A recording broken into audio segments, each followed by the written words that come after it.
Hello everyone, in this video I will explain constructors and deconstructors in Java. To do that, I'm going to create a simple Java application.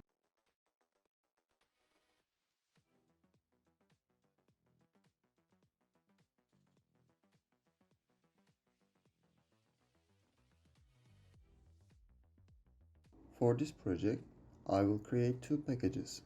First package will contain our driver class and the second one will contain our objects.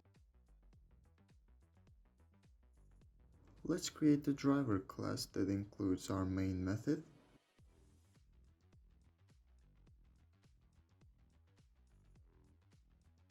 For an object, let's create a class named Rocket.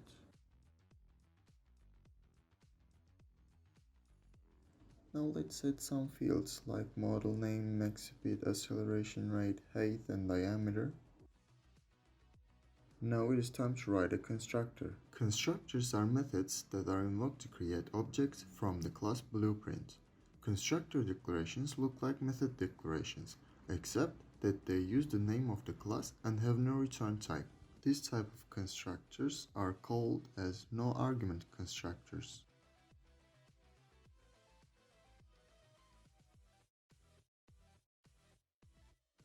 Now I'm going to override the toString method in order to simplify our output and display our objects fields.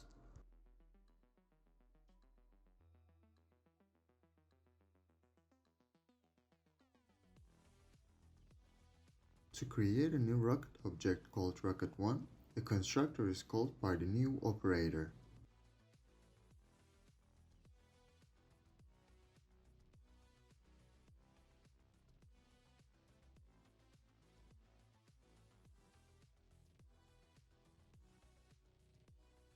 At the output, we can see that the Java has been initialized the fields with their default values. Although Rocket only has one constructor, it could have others, including a parameterized constructor. Both constructors can be declared in a Rocket because they have different argument lists.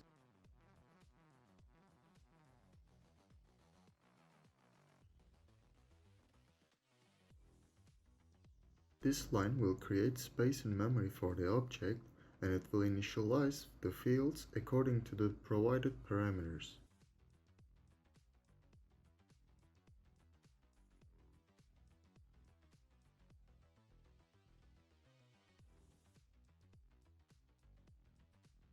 At the output below, we can see that our object successfully constructed using the parameterized constructor. To destroy what we have created so far, we have a finalize method in Java which is similar to the destructor in C++.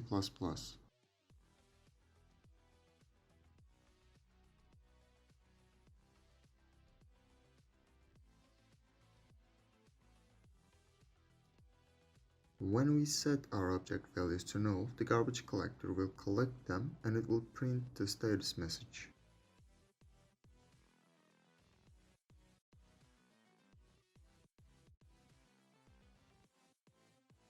As we can see from the output displayed below, our two objects successfully destroyed or deconstructed by the automatic garbage collector of Java. This is how we construct and deconstruct objects in Java. Have a nice day.